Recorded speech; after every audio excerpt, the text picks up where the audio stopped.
Okay, I can't just let this slide. Start a recording like that and people are gonna think another Ambi video's coming. What's the point of conflict if there's no connection between the parties? How are we expected to invest ourselves in a story like Virtual Revenge when all the history between Section 6 and Nullface is so liquid? We get told that these two groups have history with each other and that the person using Nullface is a soapbox to fight Yanagi and the others has a personal grudge against her, but the antagonist doesn't get characterized in either its own way or in the context of Section 6's relationship with them. Give us some examples. Sure, let's take this in the context of their relationship with each other. We'll get to how Nullface fares in other cases in a bit. It's about Yanagi, a villainous no-name proxy, and the titular revenge executed in a virtual space. When you imply the closeness or detail without showing it, you can make the conflict feel hollow. Ugh, I miss New, he would have laughed at that. So we know from the start that Section 6 has business with Nullface. That vague business sets them up as the obvious antagonist, and once they're finally revealed, it rolls out a red carpet for all those ideas mentioned throughout to be expanded on in order to make a new climactic threat. There's another conflict brewing here between Section 6 and Phaethon, and it's trying to reflect that here. The righteous elite hand of the law versus the evil proxy organization. This is the narrative that the setting's politic pushes from the start, and it's our first time experiencing it in person, so this chapter is special. So we have a new team we finally get to spend time with, a fresh antagonist, pre-established history between the parties, and not only is this conflict going to put the new guys center stage by omitting Phaethon altogether, it's going to shed light on a huge societal issue that's central to Phaethon's identity and their role in the overarching story. Awesome, I'm totally in. The setup is as advertised. You die in the game, you die in real life. It's a sanded down classic because it can be pretty dynamic, and regardless of how obvious it is, you have to ease your characters into the mystery if you want any hope of the audience following along. Yeah, I mean, I'm following along because I've got writertism, and in this case, an audience to entertain. Follow me on twitch.tv/thebox in the middle, link in the description. The only plug we should be talking about is the one that's going to get pulled if Nullface has his way.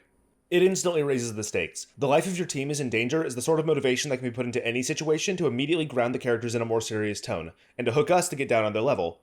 But that information is presented secondhand. When you have a villain that's such a big deal, you've got to make sure you do two things. The first is to make them feel like a consistent threat all throughout their part. We'll come back to this. And second is making sure they're introduced right. When I say right, I'm looking for particular things. I want to see their personality, faults, and all on full display. I want to see the tension between the antagonist and our heroes and the friction that comes from it. I want to see the situation get more and more dire with every stinging malicious word. But we don't get that if the villain doesn't get to talk. Yeah, they really do just kind of shaft Nullface immediately. Their personality takes a back seat to the threat they make to Yanagi, and for a story about revenge, it's notably impersonal. And worst, the stakes don't ratchet up by their own power. It's the discussion afterwards with Yanagi detailing how bad the situation is, and Miyabi's note about just how much power Nullface has to leverage against them that's asked to do the heavy lifting. You set expectations about the powers that oppose the protagonists, and the powers the protagonists have to overcome when you say their opponent is effectively God. Here's the totem pole. On the bottom is accounts from other characters. Probably reliable, not very impactful. Legends come with a bit more gravitas and have a narrative precedent of needing to be fulfilled or observed, but the real impact comes from observing the legends in person, not hearing about them. Next up is news, or accounts that are valid enough or perceived to be valid enough to spread far and wide. A lot of the time these have the benefit of either being facts or being lies that are relevant to the ongoing plot. Regardless, it has weight. Third is the word from the character's own mouth, subject to bluffs and again, lies, and at the top is the character's actions. They don't just say an action speaks 1,000 words, it's true, and 1,000's a lot. We feel more concerned watching the other three's bodies stop being reliable and watching Yanagi have to knock them out for her own safety than pretty much any of the threats Nullface makes or any of the concerns the members of Section 6 raise. Sticks and stones may break my bones, but words will rarely move me. A stick like realizing that Yanagi is a threat to their plan and booting them out of the VR system, leaving the other three helpless and forcing her to find another way inside. Or a stone like replicating Miyabi's combat data and that data being sent off somewhere in their final moments of freedom. But I'm going to make your brain shut down is an empty threat until proven possible. Action is what compels us, and it's the action of the antagonist that serves as the first hurdle the protagonists need to jump. Words don't make us think that Fox Girl Virgil and her friends are actually in danger, it's their bodies no longer being in their control and watching Haramasa get turned into a bangbu. Those hurdles are there to lift your characters up. We want them to jump them and come out on top, and they don't have to fight tooth and nail for it. Here's the game they're playing. Section 6 has to find and defeat 3 specific enemies somewhere in the virtual space in order to get kicked out and be home free. Nullface has to stop them from accomplishing that with all the apparently godly power at his fingertips, and he uses those powers to make enemies explode when you defeat them. I'm not going to knock points for technical limitations if that's what's going on. No one should ever be judged for something like that. In those cases where it's not feasible for the antagonist to do something, you can orchestrate a situation to make the protagonists do something they really don't want to do. That danger gets translated onto the antagonists in those cases. Mission Unthinkable gets by just fine, despite the major opposing force being a bunch of nobody Hollow Raiders, because Zhuyu and Qingyi are antagonized by the situation they're in, and their station as members of public security. They're forced to put their jobs in jeopardy in order to do the right thing, and they're forced to team up with the proxy to uncover the truth. The actions they're forced to take to uphold their values compel us to their value as characters. I think the cost could be what's missing. Nullface doesn't present an active threat, just a sort of Damocles. And while Section 6 suffers setbacks, they don't take risks along the way. Both of these problems lead to Nullface not coming off as dangerous. And I'm putting so much emphasis on them needing to be threatening because the perceived strength of Section 6 depends on it. At the end of the day, Yanagi and co. are the bigger fish. Ideally, that alone would mean that you do everything in your power to make the fish they're bigger than as big as possible. Because then, the moment where they finally eat them hits home. But the magnitude of the situation is mostly scale and spectacle. The Dead End Butcher is a compelling obstacle for the Cunning Hares to go up against because that's all it is. It's an obstacle, and a good one at that. We get all the legends about it, and grounding thanks to the lengths Nicole was willing to go just to avoid conflict with it. We get to encounter it in the TV, which I say is a great choice. Our introduction is having to run away from it, and because of the format, we never get a good look at the thing or an inkling of an idea that we should fight it. It doesn't have any stake in the conflict involving the refugees and Vision Corp's scheme, but its defeat is the crux of the Cunning Hares saving everyone, so you're damn right they're going to step up to the plate and defeat it. They build the wall up for us to respect the size of it, and in a crucial moment they climb it instead of straying away or looking for a way around. That's admirable. But you still can't call the Dead End Butcher an antagonist. It falls squarely in the camp of being a threat. It doesn't represent anything more than the dangers of the Hollow. It doesn't have any personal ties to the overarching conflict of any of the core characters, and it doesn't have any motivation to compare with the Cunning Hares. If we're going to talk about antagonists and their relationship with the protagonists, I want to talk about Bringer. And since he's not the focus of the video, we'll keep it brief. Bringer is an antagonist without being a threat to Zhuyuan or their mission. He's a foil to the upstanding Zhuyuan by how he cares more about publicity in his own hide than doing good and being an upstanding officer. His motivation is selfish. Zhu's is selfless. Bringer is the cop Zhu always wanted to become, and the cop she now refuses to let herself become by the end of her story. To Zhu, Bringer is a false idol who she has to be better than. To Bringer, Zhu is a problematic talent who needs to learn to take a hint.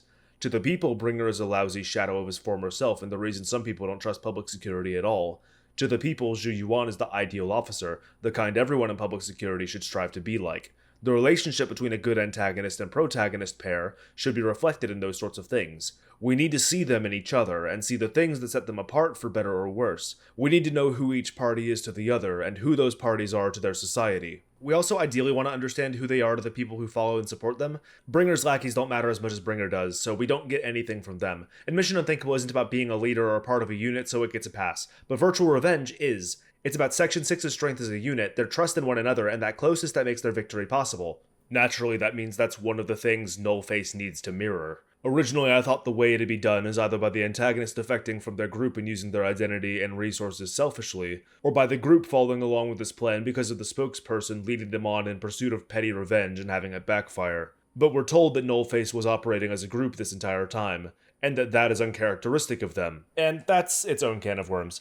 This is their being forced to do something drastic. It puts Section 6 on a pedestal as being something even dangerous proxy groups have to pull all the stops out to handle. And it should swing momentum back into their favor. Now it's their turn to... You're backpedaling. This is a group-on-group conflict staged as vengeance driven back and forth between Yanagi and the Nullface who keeps talking to them. When I say Nullface here, I'm referring to that singular person. To Nullface, Yanagi specifically is the person worth seeking the revenge against. To Yanagi, Nullface is just a part of a group of evildoers and she doesn't have any connection to him. To his group, Nullface's relationship with them isn't developed at all. We only learn that they were operating as a fully functioning group in the twilight of the chapter. And to Section 6, Yanagi is the person they're all willing to trust to do what needs to be done and ensure all of their safety. There's just a disconnect there. The only thing Nullface represents is the potential evil presented by proxies. They don't embody or mirror any of the traits or dynamics of Section 6, and they don't reflect Yanagi at all. There's a bit of an argument for the difference between them, and the reason Yanagi won out in the end being that she didn't get personally attached to the conflict, while Nullface was glued to it from the get-go. There's dissonance there, and that's good, but it's not explored. It probably wouldn't have been hard for Yanagi to leverage Nullface's fixation on her against him, but nothing comes from it. Another thing to note is the emphasis on Section 6's strength as a unit.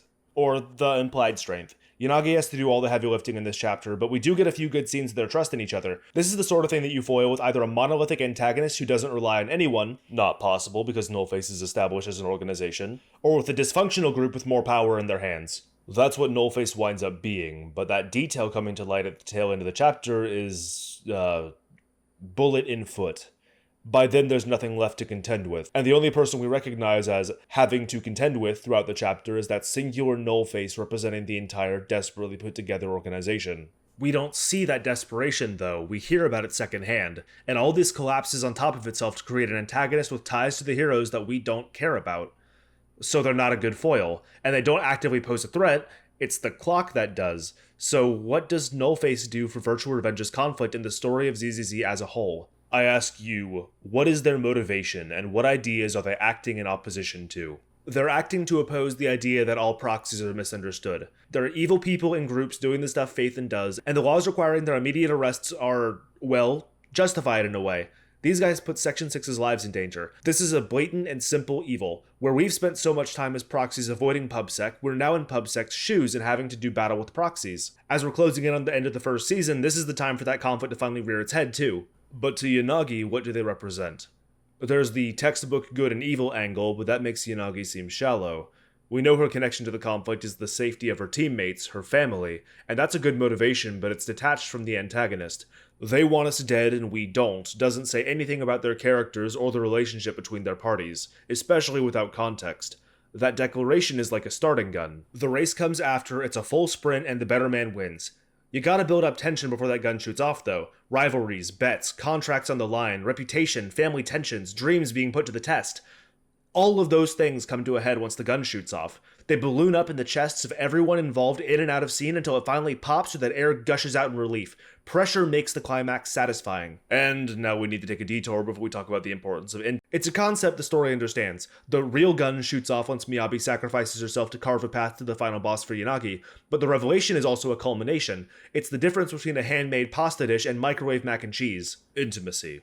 Intimacy is what makes stories most compelling. A deeper connection between the pieces that makes the foundation stronger. By closing the distance between the protagonist, the antagonist, the conflict, the stakes, the themes, the setting, and all that, you make them more personal. Every facet of a character is a drop of water in a lake. It's more entertaining to watch if the ripples collide and bounce off of one another. That means big impacts in as small a range as you can make. Results may vary. The scale of undercover R&B makes that intimacy come naturally. Jane is forced to interact with every relevant part of the story, from Seth to the mooks to the themes of leadership to the questionable nature of deep cover and the things lobbying in with evil make someone like Jane do and risk in the name of a greater good. And to Razor. Razor's motivations are selfish, doing everything in his power to orchestrate an organization that puts him on a pedestal. Jane's are selfless, saving Seth, helping the Raiders with passing problems, staying in good graces with everyone she can, and shutting their operation down from a position of power. Ideologically, they're at odds. Jane follows the rules of the underworld. Razor doesn't follow or make the laws of the other lions, he is the law. Societally, they're at odds because they're a Fed and a Hollow Raider, and they're personally at odds all the way through, even if Jane does a good job hiding it. They both vehemently hate the way the other operates, plain and simple. Jane is always cleaning up for Razor's messes, and Razor's always beating Jane down for getting ideas or showing him up. That makes the final fight against him when he puts all of his cards down and shows his true rotten colors gratifying. We've gotten all the information we needed, and while we were going to wait for public security to move in and do the dirty work for us, we're just going to beat the brakes off of the boss right here and now because that's what we want to do. There's a lot to say about the difference between wanting to do something and having to do something, but I'm not getting another totem pole out. Closeness isn't mandatory for a story to hit its mark, but I have to talk about closeness when the story sets us up for it. Revenge isn't a light word. Revenge is deeply personal. Revenge as a motivation means you're getting back at someone for a slight against you or the things you hold dear. A lot of the time it means getting even. Other times it's about satisfaction, like proving you're better than they are in some way, and a lot of the time that revenge isn't reciprocated. That's the case here. It's framed as professional versus personal, with the professional coming out on top. Doing what's right will always prevail over people simply doing what they want.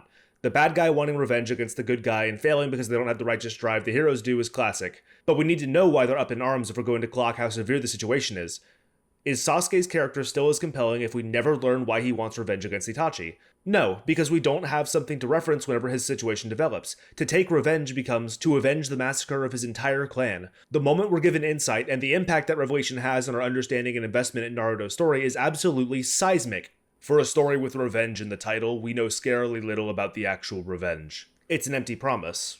Well, I guess the story is spurred on by revenge, and it does take place in a virtual space, but that's all the revenge is to us. It's virtual, two-dimensional, and in a perfect world it would have had another layer. Conflict is so incredibly important to the execution of a story and the commitment of your audience. It determines the trajectory of your characters, the tone of your plot, and the expectations going forward.